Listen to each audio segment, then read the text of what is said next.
o'clock.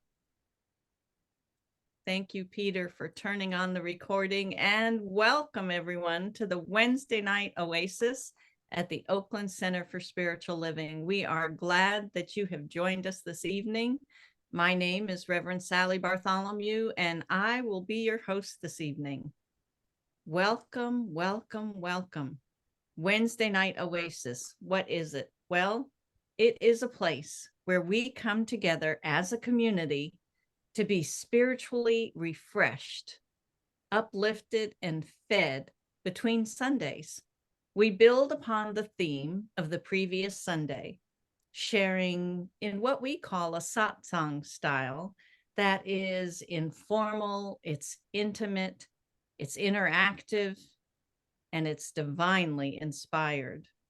Tonight, we are in for a real treat.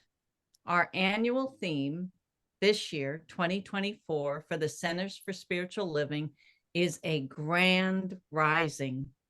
And the monthly theme for February, I don't know about you, but it has been working me. It is divine discomfort. So last Sunday, practitioner and ministerial student Lucian Baker introduced ideas inspired by the talk title of Discomfort is the least of our concerns. And tonight, our one returning speaker and one new to the Wednesday night Oasis speaker will continue the exploration of this same topic. And I want to make sure that we get right to it. So first, I'm going to look to see if there are any new participants here. And I'm seeing a lot of familiar faces, but I do want to say, if you have navigated yourself to our YouTube channel and you're watching the recording, welcome, welcome new people. And I also want to invite you, whether you're new or old to the community, to navigate yourself to our website, www.oaklandcsl.org. When you get there, click on the I'm New icon. Look at the lower left-hand corner of the page to submit your email so that once a week you can begin receiving our village newsletter. And in it, you'll get information about what's happening at the center in the coming weeks. Now, before we get started, there are some housekeeping notes. I invite you to keep your view on the gallery view so you can see everyone during the recording. And I invite you to keep yourself muted with your audio. When you do that, it allows our recording to be the best quality that it can be.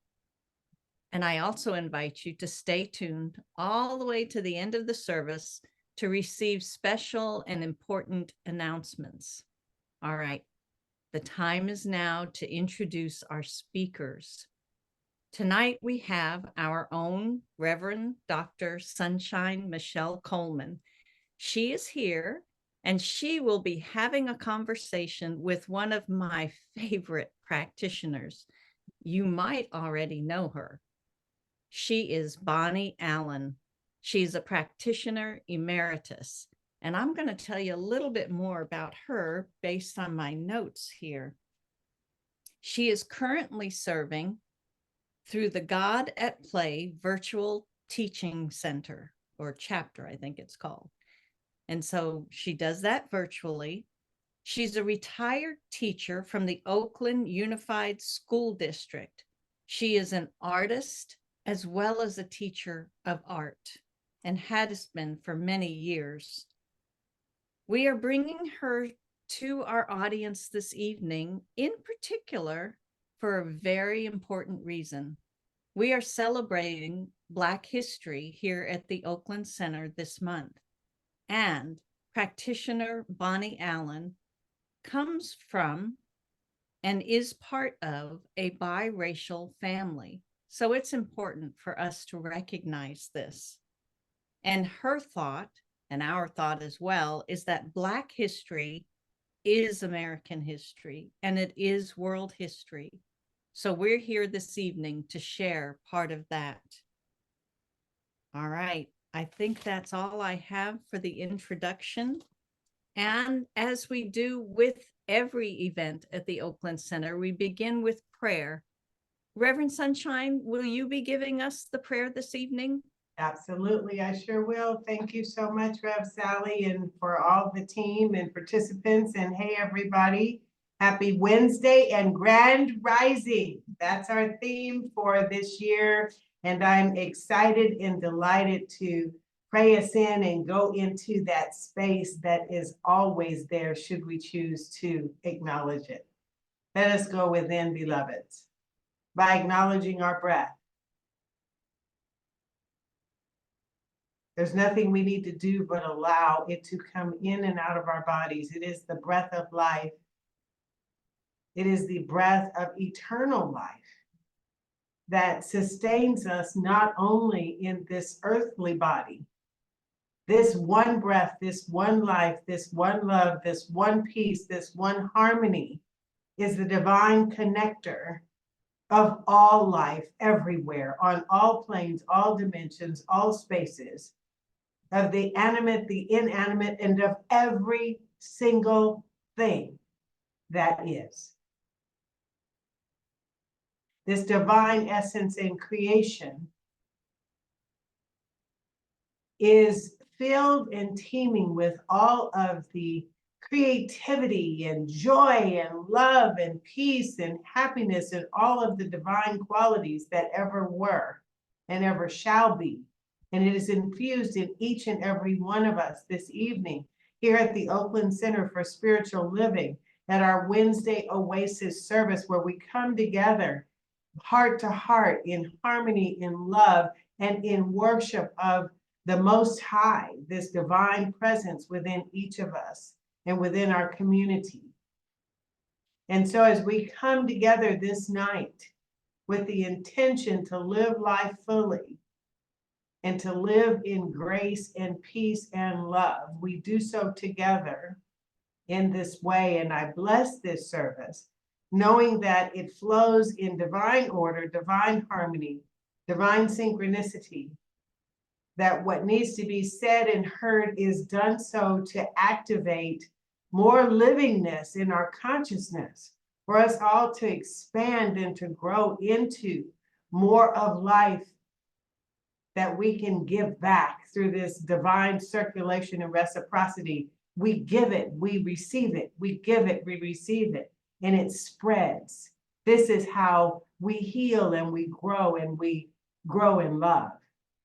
So I bless our guest this evening, Bonnie Allen, Master Practitioner. I bless our conversation this night. I bless this idea the Spirit has given me for us to have this conversation in front of and in witness of others, so that this excellence can be expressed in the best way possible. I know we're all blessed together tonight because we are here and we said yes. And so we simply allow this blessing to be, and to be well in our community, and to spread and to ooze over into a world that works for all. We simply rest this word in this peace and joy and love, and know that it is so. Join me, won't you, in declaring this together by saying, and so it is. And so it is. It is. So it is. And so, dear ones,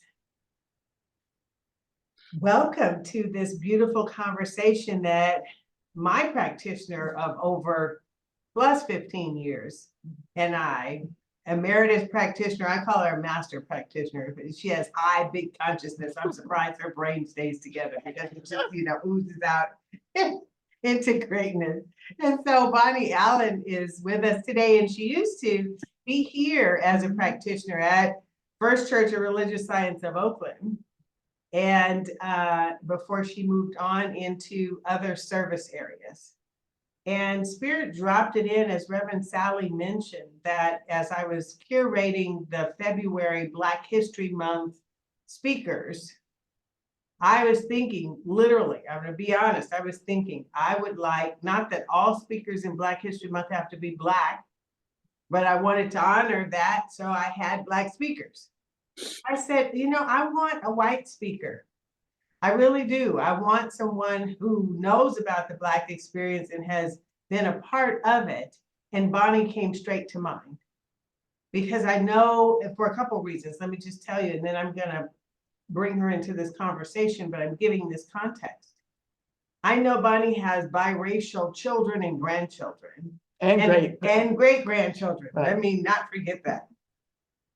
And I know she's been in the movement in social justice and civil rights for decades, and that she's living and moving for the cause. Mm-hmm. And so it just made so much sense for someone who has been an advocate and an ally and a special friend to the Black community. Mm-hmm. And to all communities, because I know she believes in diversity and inclusion and social justice and equality. And we're straddled between the end of Black History Month, which really is Black History Year, because as Bonnie said, Black history is American history, and that's all the time. And Women's History Month is coming up because March starts on Friday. So what a one to have. Here, this was great curation on Spirit's behalf. I just happened to hear it and acted on it. For us to have an elder in the community who is for women's rights, she's for civil rights, she's for all rights, and she's all right. So I wanted to have Bonnie Allen here. And our topic today, as Reverend Sally said, is discomfort. We're talking about divine discomfort in February. That space of getting comfortable with being uncomfortable, because if you're going to change, which all of us need to and are regardless, and if we want to do intentional change, then there is a divine discomfort that happens, and we just might as well get used to it. Mm-hmm. I believe that Bonnie knows how to do that. Born that way. Huh? Born that way. Born that way. She was born that way. She has a great story. So I wanted to invite her here for those reasons. And what do I want to kick it off with? Bonnie, let me just jump right in. Right. And say, and you have to, if I get your grandbabies, I call them grandbabies, I'm dating myself, mixed up, because which of your granddaughters had the partner who went on a hunger strike a year or so ago for the elementary school? Vivian. Right down there by the Vivian. So her granddaughter Vivian and her partner went on a hunger strike when there was some stuff that they didn't agree with that was happening for the children down at the elementary school. What's the name of the elementary school? It's the middle school? Westlake. Mm-hmm. I couldn't, Westlake? Yeah. Westlake. And that hunger strike was what? It was a bold move. Yes, and it drew a lot of visibility. And it was what, for a month? Yes. It was for a month. And when I think of divine discomfort is the least of our concerns, I remember talking to Bonnie through this whole strike thing that was really growing in the school district and the people in authority that weren't doing what the people wanted and what was best for the children. And so this hunger thing was happening and they were getting more and more concerned. And so there was the commitment of this young man who was wanting to believe in his cause. Bonnie went down there with limited mobility to stand for, talk about discomfort now, to stand for the cause and what they were fighting for. So I just thought that whole thing, it came to my mind when we think of, discomfort. Yeah, change is going to bring discomfort, but so what? Right. So we have to risk something in order to stand for cause and make a change somewhere. So let me just pause, and what do you have to say about that, Bonnie? Two things to add to that is that Vivian didn't go on the hunger strike, but she was the one that was curating everything that was going on, because not only were there two young men who were on a full hunger strike, nothing, but there were also all these children that were watching it. So it was important to present it from a place of strength, not a place of horror. And so Vivian did a lot of curation of drummers and dancers and all kinds of activities that were going on to expand the view of what it was like to really create an education system that is worthy of the children that we have here in Oakland. I mean, I think it's really shocking to realize that across the nation, the average reading level of children in the United States of America today is 3rd grade. Did you hear what I just said? 3rd grade. What are we creating when we don't make sure that every child has a vibrant education? And closing schools is not the solution to trying to make it a better system. So what I really remember from that time that was so incredibly special was that this was life and death. This was the uncomfortability of having to have doctors there. And they were taken a couple of times to the hospital because it was that dangerous, but they were that committed. So Vivian, who was a graduate of Oakland Art School and a graduate of UCLA, and her idea for her life was to be a curator. Can you see what a curator she was during that time? She was curating and cultivating mankind, humankind, a world that we all want to live in. It was a great thing, and they did survive it. They do have damage. They have damage as a result of it, which, you know, when you think of all of the civil rights time and the people that sacrificed their lives, their health, their families, their whatever, it's like, these are the traditions that are important that we pay attention to when it comes to Black history. Mhm. Thank you for that. And then the other example, you'll know about this, Bonnie, and I thought about this having just come last week from the Centers for Spiritual Living convention, and it was mentioned a couple times. Actually, I mentioned it from the pulpit, from the platform, because I was on a panel, but a few others mentioned it too, because some of my classmates from ministerial school were there.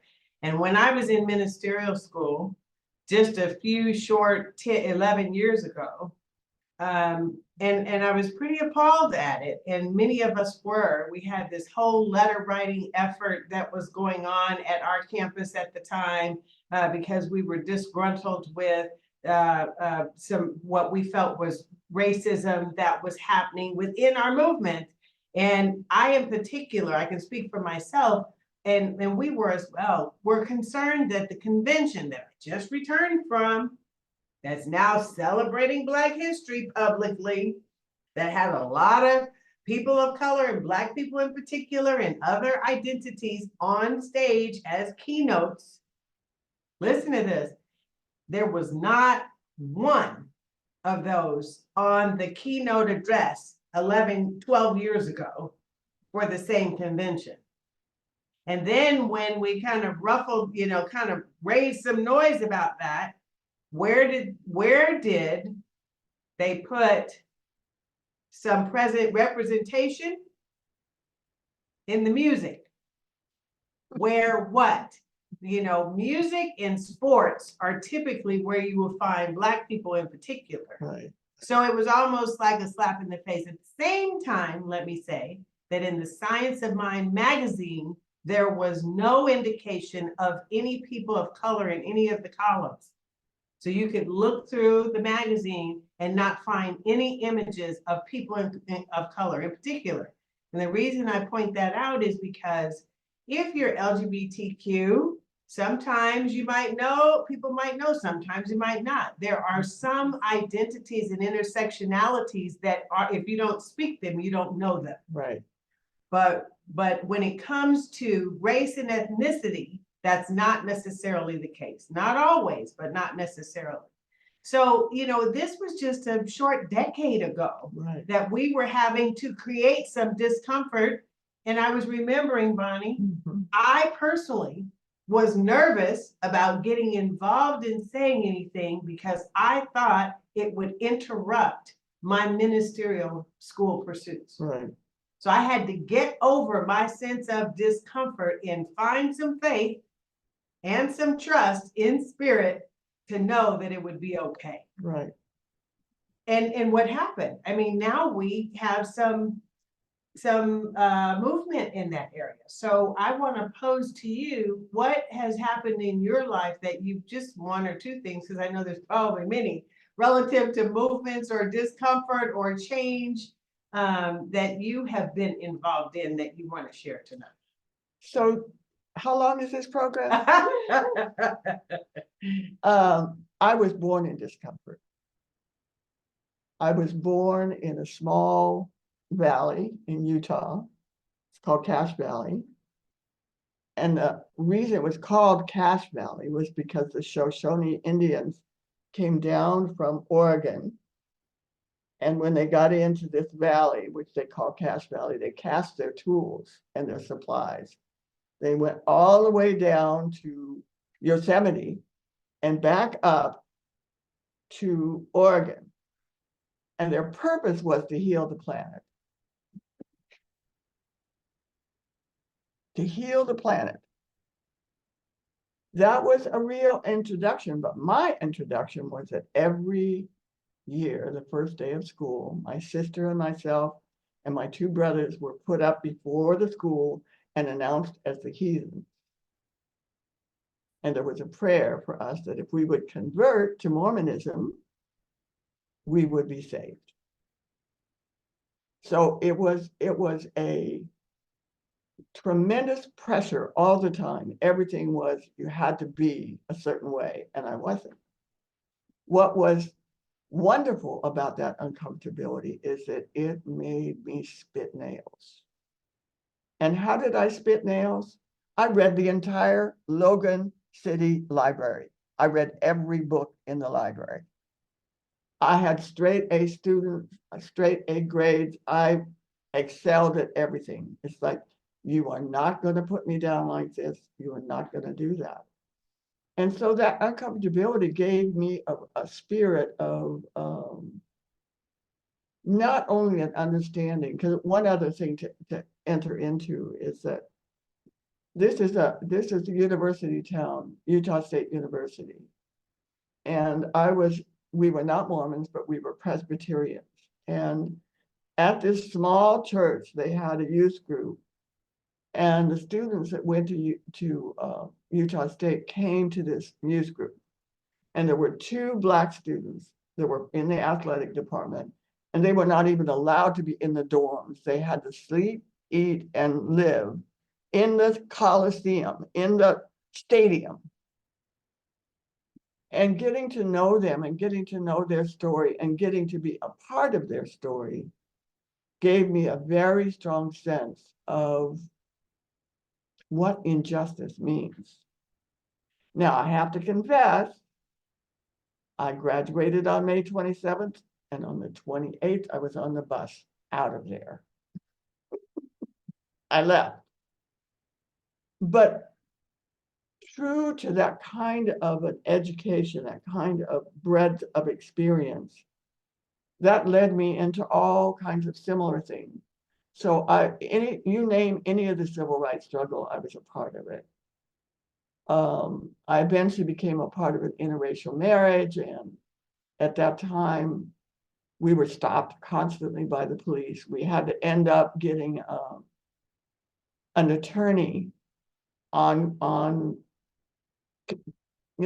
demand that would bail us out, because they would do terrible things like humiliate us physically. One of the police officers came to my job, and with all kinds of derogatory remarks. But all of that, as uncomfortable as it was, it just amplified. And so therefore, I ended up with a lot of experiences where instead of it being, they became springboards. It became springboards for a higher sense of what would it be like in a world that was diverse? What would it be like in a world that was fair? What would it be like? And, really coming to the realization that you don't just say it, you have to do it. You have to build it. You have to create it. You have to go through all of the struggles to make that even be a priority. So for me, being uncomfortable is not a problem. I know that uncomfortability very well. Going for solutions is very creative. And of course, I would become an artist because that's a place where you can create pictures of solutions. And once I became an art teacher, I could teach all the world history, all the things about racism, all the things about inclusion through art. And guess what? The kids loved it. And guess what? Their parents began to appreciate it. So yeah, uncomfortability to me is, can I quote something from the text? Would Yeah. that be all right? She has her textbook over here and she has a picture of Howard Thurman that she Yeah, brought. yeah, I I was wanna- looking at her. Yeah. I love it. So this is on page 242 of the text. Stay with the one and never deviate from it. Never leave it for even a moment. Nothing else can equal this attitude. Do not desert the truth in the hour of need, for it is to prove that you don't know the truth. So I found that when I first trained, and this book is very earmarked, and I constantly refer, and Howard Thurman also said something that really set my thing. He was I was at his church. He was the first interracial church in America. He was the one that introduced Dr. King to Gandhi. And everywhere he went, this is how he opened. I look out on life with quiet eyes and a grateful heart for the privilege of being alive. Because I became intimately involved with him, when later on I was in Berkeley, I had a large youth group through Unitarian Church, 96 kids. I brought him and he came and spoke to them for 3 hours. He sat there and spoke to them and took all their questions. So I have been able to gather all the juice, if you understand what I'm saying. The juice of being willing to stand up for truth, being willing to live for truth, being willing to tell the truth. I'm just going to tell you one truth right now. This will just blow your mind. We have such a romance in this culture around the cowboy, right? I know you know that all the original cowboys were Black. So why do you think they call them cowboys? It's like our society is saturated with all of this. And in order to really, really make a difference and a change, we have to point it out. We have to dance about it, laugh about it, expose it, but also do it with music and dance and art and laughter and ways that we can get over this terrible spell, because I think it's a spell that has mesmerized not only our country, but mesmerized our world. And I think that is the whole thing. I mean, Reverend Michelle, I've been in this movement for a long, long time, and the denial of racism has been a part of this movement. This movement. And if we don't break that denial, we'll still carry these myths. We carry these myths. And sometimes the uncomfortability is the only way to get to it. If something is called out And we call it out in love, not hatred, but in love. It not only heals the people that we're dealing with, but it heals the planet. It heals everything because we are in consciousness. It's like the thing that Reverend Sally read, you know, it's like our consciousness is permeating everything.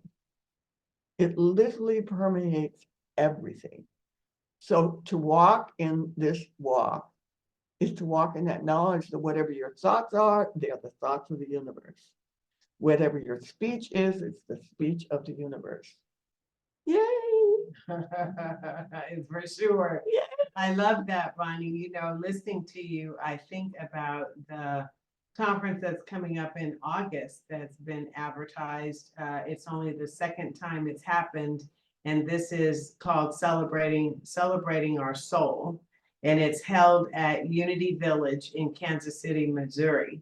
And when I went before, it was year before last, so it'll be a biannual. I went to the very first one, the inaugural one, 2 years ago, and this one will be repeating at the same place. And I remember there was a lot of acknowledgement about Reverend Dr. Johnny Coleman, who was a part of the Unity movement, and she started her own movement, a lot like Michael Beckwith did with Agape. But she started the Universal Foundation for a Better Living out of Chicago, which I've been to actually. And when she was at Unity Village, because she became a Unity minister. Now, you know, Kansas City, Missouri is cold in the winter. And this was a sunset town, which meant that no Black people could be seen in public on the streets after sundown. Right. And so she had to leave campus, and she refused to leave this one particular time. And you know, and some of her fellow students didn't even know where she was, like, you know, so it was this huge issue. So she was a groundbreaker, a pioneer in that regard. And so at Celebrate Your Soul 2 years ago, they did a lot of honoring of her, a lot of reconciliation of her. They had named a building after her. They had a garden named after her. They did a lot. And so to have a conference that is curated solely by Black people, not just for Black people, but it's curated by, delivered by African Americans of New Thought, all across New Thought, and Centers for Spiritual Living was a sponsor, was a huge deal. So, you know, it's a lot like what you're talking about.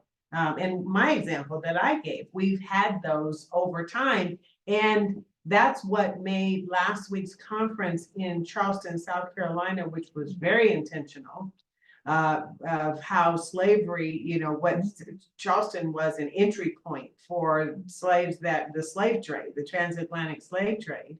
And so, you know, there's a lot of history that's happening there. So to have our conference there, and to be putting forth an effort to interrupt and to disassemble racism to the best of our ability here in Centers for Spiritual Living is a huge deal. Yeah, because I just told you a story about a few short 11 years ago where that wasn't the case. And so all these things are happening and coming forth. Yes, and you know, the thing I so appreciate, I talk about my family, because all of the children in my family, which are extensive, have just done incredible things. I have 2 daughters that have books that are written. Leah is a midwife and has traveled all over the world. You know, all of them have been examples of citoyens du monde, citizens of the world, you know, being free to move and to imagine a world and to be in a world in service. So, and I think that's what it requires.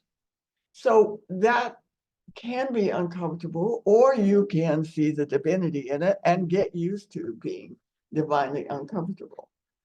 I have a little, I don't know what I did with it, Leah, whether it's in the bag, a little plaque. It says, oh, good. this is the little thing that one of my clients gave to me. And it says, I can't wait to see the good that's going to come out of this. So whenever I feel kind of down in the, how could this have happened, et cetera, I just remind myself that whenever there's something really terrible happening, right behind it, there is this thing that's going to come out, that's going to come forward, because it's the natural law of good. The natural law of good is that it's going to burst forward. For me, a lot of my uncomfortability is what makes me such a wonderful practitioner. I don't have to guess how people feel. I don't have to guess what a situation is like. I or my family has experienced it all, and it's gold. It's gold. Because in that knowingness, I can give to myself and those that I serve the compassion that's necessary to be buoyed, not to be put down, but to be buoyed into all of the magic and the courage of consciousness, because God is neither black nor white. The fact that we reduced a Palestinian Jew of color named Jesus to a white man with blue eyes should tell us something. It made us myopic. We haven't really recovered. We're doing a good job of now. One of my daughters has been living in Kenya, and not Kenya, help me out, Leah. Ghana. In Ghana. And, she's retrieving so many things as a result of actually living in an original land. And a lot of it has an uncomfortable place in it because they don't live the same as here. Yay! So uncomfortability should be a part of our flag. Do you understand what I'm saying? It's like we do not need to shy away from being uncomfortable. We need to set up. It reminds me of a Chinese story. And this Chinese farmer had this farm and his horses ran away. And his son said, oh my God, what are we going to do? That's horrible. And he said, maybe yes or maybe no. Because the next day the horses came back with a whole bunch of more horses. All of the neighbors said, oh, that's so great. You've got all these horses now. This is wonderful. And he said, maybe yes or maybe no. Because the next day, the king, one of his sons fell off the horse and broke his leg. And the farmers all said to him, oh, this is terrible. Your main son, your main person is damaged. And he said, maybe yes or maybe no. Because the next day, the king came by and he was conscripting into the army. And because his son had a broken leg, he didn't go. So I think we can be in that place where maybe yes or maybe no, that we're always balancing ourselves in divine wisdom. And I think a really intense part of divine wisdom is feeling uncomfortable. I love that. Part of what we do we don't have a lot of time here, but I want to open the floor so that y'all can interact with Miss Master Practitioner Emeritus Bonnie Allen. You can see, you can hear the wisdom, you can see the wisdom, you can feel the wisdom. And do you have a question you want to pose to them, or should we just open the floor and just see what they have to say? I just want to hear what you, hi. Okay, so bring yourself off mute. It's not a whole huge crowd, so somebody open the floor, Rev Deb. Rev Deb, I think you were called out. Uncomfortable yet? She knew it was gonna happen. Oh my gosh. So, all right. So my question, I'm thinking of one right now. When in this world that we're living in this moment, as we are moving through let me speak for me, as I'm moving through the appearances of the wars and things that are yes. happening um, in our world at this time. How do we be comfortable in the discomfort of the saying of being in this world, but not of it? And how do we move through that? That's such a very good question. Leigh and I had a conversation on our way here that covered some of this. You know, one of the things about the people in Gaza, this is the sixth war they've gone through. This is not a new rodeo. This is the sixth time they were driven down into dust and killed. And the Jewish people have accused them of being death wishers because when somebody is killed, they'll say, you know, praise Allah, my father's become a martyr, right? But if you look at that a little bit more careful, it's about the resilience of being able to be in acceptance in the middle of dire circumstances. And I think we have a lot to learn about that. And I think the resilience is built by embracing uncomfortable situations. So how to be in it is to also, I think, be very, very alert to the truth of God. There is nothing but God, and God is revealing itself every day in every way through everyone. So the journey for us as metaphysicians and religious scientists is to be open-eyed, open-hearted, curious. What is really happening here? What's really happening here? It's very difficult, I think, or at least for me, because I'm very child-oriented. The idea of a child suffering is really hard for me to stay in the truth about. I not only want to spit nails, I want to go out and box somebody's ears or whatever. But in fact, if you look at most of the traditions, it's follow the children. It is the children that show the way, right? And if we really do believe in eternal life, then we have to believe in it. So it's not about the problems, it's about the solutions. How are we going to create a world so that everyone can live a fully expressed life?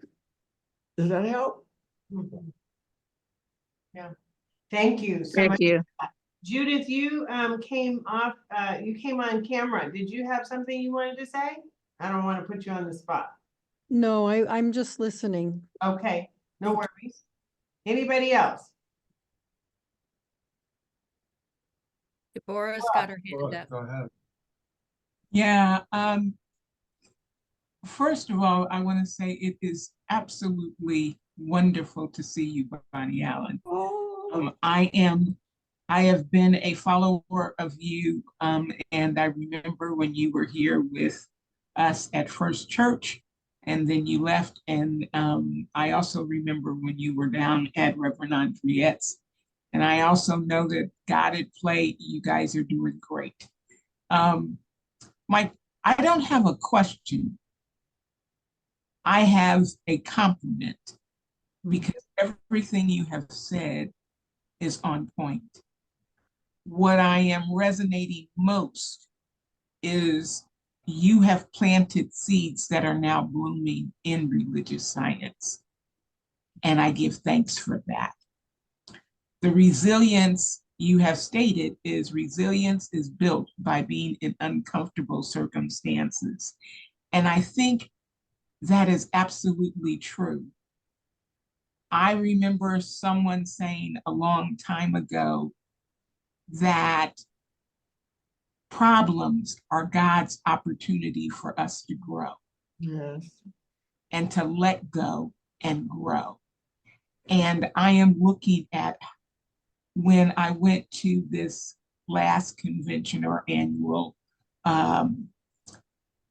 convention, how powerful we have grown doesn't mean we don't have a whole bunch more to do, but it does mean that the seeds that were planted by you years ago are blooming and blossoming now.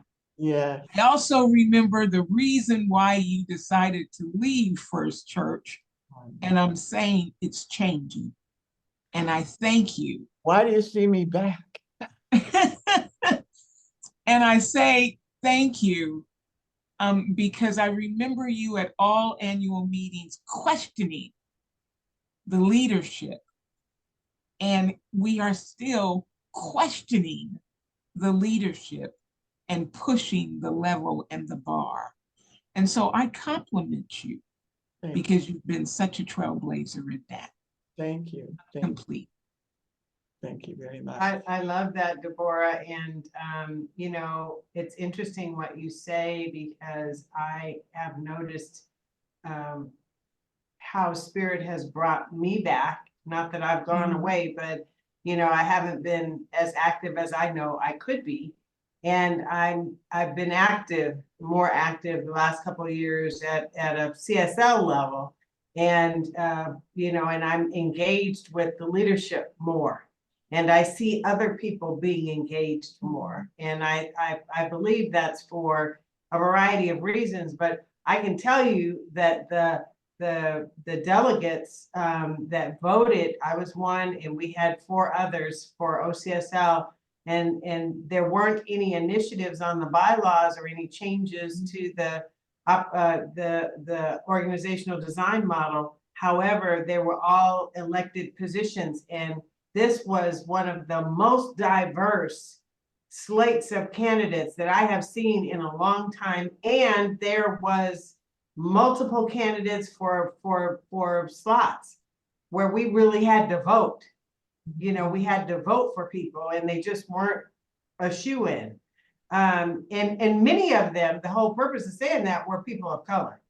Yes. So I'm seeing something, as are you, and I'm just calling it out, that is shifting, and that is the way we are going to make it a world that works for all. And I will say that a white person who knows me and trusts me, they said that to me and pulled me aside at the conference, said, you could tell they were filled with emotion about some of the programming and the things that were going on. And they said, I know I can say this to you, that I am glad to be here as a white person, and I am disappointed to see who's not here. Right. And I know that the leadership had to know, and we talked about it actually, that this might be one of those times where people withdraw. You know, because we're getting into some areas and territory that people become uncomfortable with. Right. Define discomfort. Right. And unconscious bias. Yes. Yes. Unconscious bias that permeates everything. I mean, just, I'm not going to wax on and on and on, but just walk through any department store, walk through any town, walk through anything, and just see all of the unconscious bias. Yeah. And it's so extensive. My grandson, Amar, said to me today, because I was telling him I was coming to do this talk. He said, oh, I hate you kind of people. And I said, why, Amar? He said, because you guys are you're just too nice. You're just too nice. I hate nice people. Now, understand that as a young Black man who is autistic, why he would say that. Because he experiences that unconscious bias that looks at him and thinks that he's dangerous. Mm. And so I think that so much of our work is going to be around this unconscious bias. And I don't have all the answers. No. But I feel that is the territory. That's what's really happening here. And we have to call it out, even though that's really uncomfortable, because most people within religious science feel they're very liberal and feel like they're, you know, very accepting, but they don't understand what it looks like for all this unconscious stuff. Yeah. Yeah. Well, Miss Bonnie, we have run out of time. And I want to thank all of you for your comments. And I want to thank you for coming, for showing up, for blessing me in my life over the course of my life. You've been there with me, for me, through so many things, things. And we're going to keep on going. You're my good luck charm. And so, and my sweater matches your glasses. Hey, so there. And so thank you for coming. And Reverend Sally, we're gonna, but before we do, hang on a second. And we're like, what are you doing these days? Where can people reach you? Like if they wanted to, because I know you were advertising and you wanted to advertise. Yeah. As a matter of fact, I'm in a state of wanting to increase clients. So you can reach me on Facebook, Bonnie Allen. You can call me at 510-282-4048 and set up some time together. Or, just vibe me and we'll match. Remember, Sally's on it. Her fingers are just moving so quick. No, I tell you the truth. I just got a call. I'm sure most of you know who Annie Lamont is.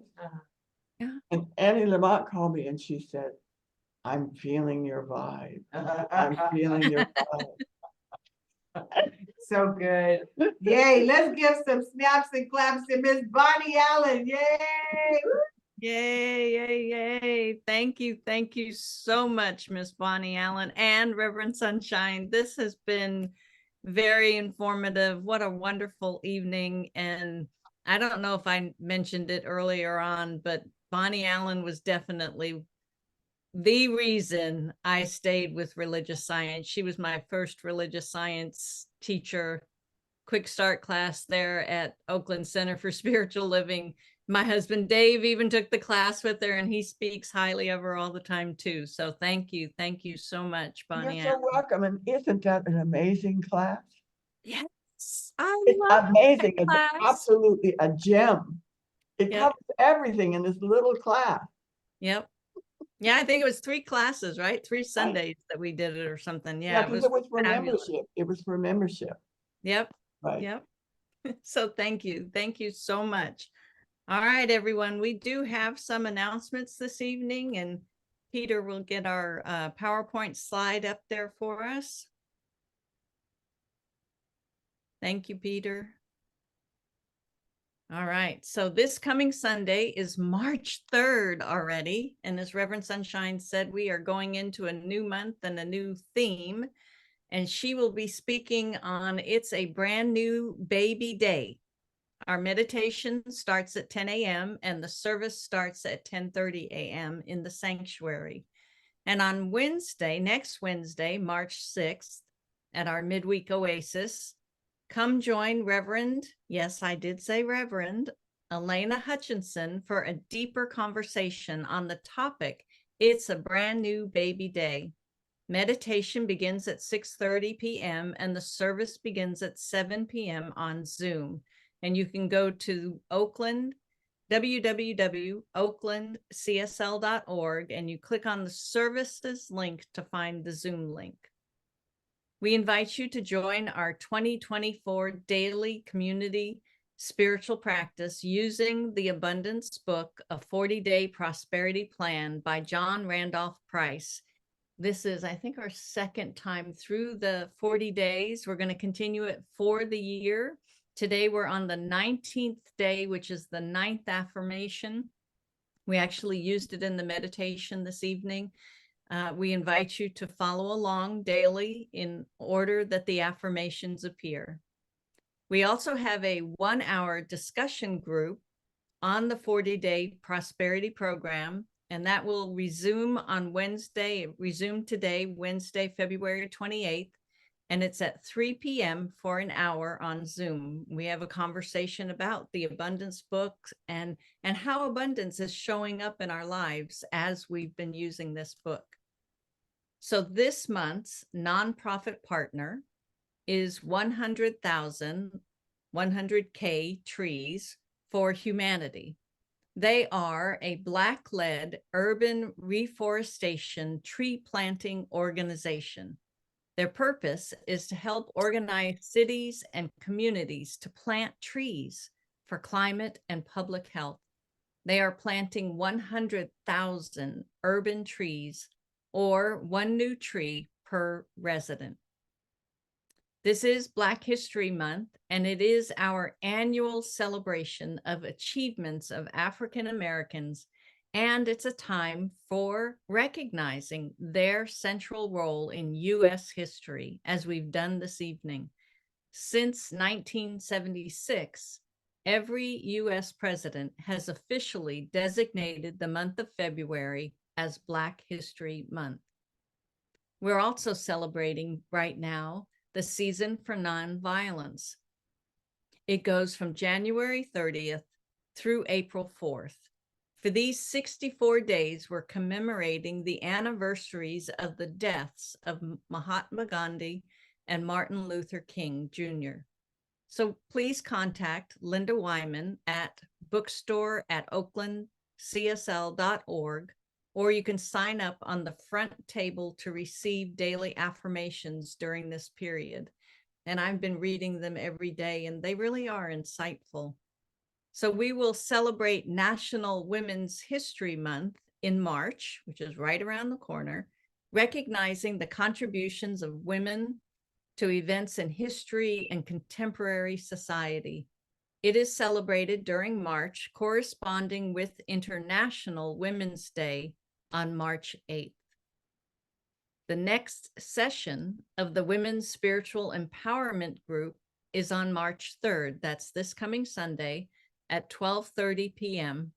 Please remember to sign up on the events page at oaklandcsl.org. That way they know how many people will be there.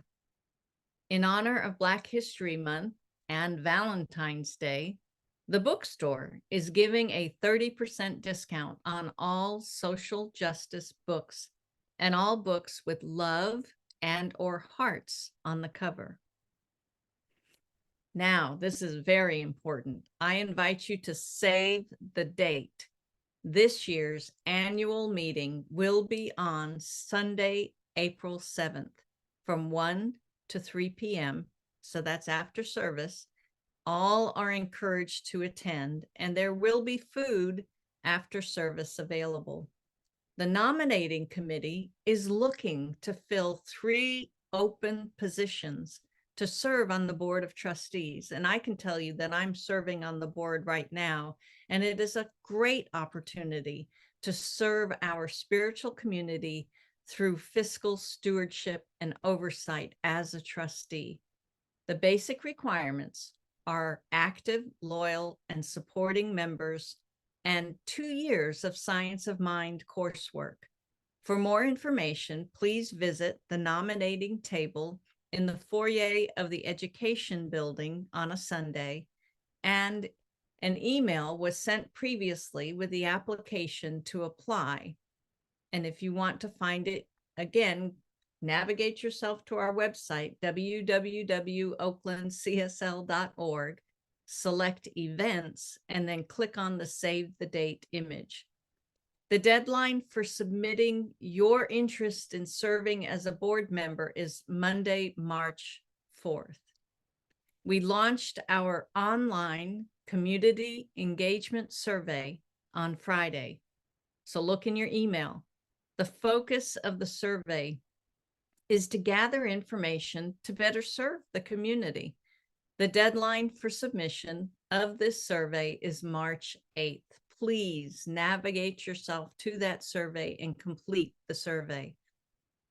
We also invite you to visit our national organization at csl.org to see what's happening within our larger Centers for Spiritual Living global organization. And as the slide shows here, we have a whole group of individuals who are here to serve, to answer your questions, and to just be of service here at the Oakland Center. This is our contact team. There's Reverend Sunshine Michelle, our board president, Maureen French, Steve Carter, our new operations coordinator, the Ministry of Prayer with Dorothy, our practitioner emeritus, and our bookkeeper, Dow Becker. So those are all of my announcements for this evening. And now we get to move into our time of abundance and sharing. This is our time of giving and receiving. We've received this evening from Bonnie Allen and from Reverend Sunshine, and now it's our opportunity to share as well, to get into that divine flow of abundance. So I invite you to consider what it is that you give financially to the center, and join me in saying this affirmation this evening. Divine love as me blesses and multiplies this offering. It blesses all that I am, all that I give, and all that I circulate. Thank you, love as me. So there are many ways that you can give financially to the center, at least 5 of them. You can do it via credit card. You can do it via mail or Zelle or by text. And what you do is click on that donate button when you first land on the web page, and it'll give you this information on the web page. So I thank you ahead of time for making these services possible with your financial donation. Thank you. So it has been a fabulous evening, and as we always do, we will be closing out in prayer. Before I hand it over to Bonnie Allen for that, I do want to be sure to say thank you. Thank you to Bonnie Allen and Reverend Sunshine. Thank you to the tech team that works behind the scenes. That's Peter Gum, that's Alice Herndon and Alice Knutson, and Steve Carter, who helps to provide our PowerPoint and our announcements. There are a lot of people that make this possible, including you, the participants who come and join us. Thank you. We appreciate you. Bonnie Allen, will you close us out in prayer? Beloveds, let's take a deep breath together. As we just acknowledge that this divine activity has been taking place, irregardless of what we have said, irregardless of what we have heard, this continuous flow of the all good that flows through, that nourishes this body temple. And at the same time, it eliminates everything that does not serve. And so how wonderful it is to bless the time that we have had together, to know that this is our hearts met on the pathway to the all good, and the understanding that there is nothing but good. And so I bless our journey home. I know that we are guided, guarded, and directed. I know that as we leave this place, we carry with us the consciousness of each other, the consciousness of joy, of love, of good. And this is profoundly wonderful. And let's seal this by saying, and so it is. And so it is. Amen. Amen.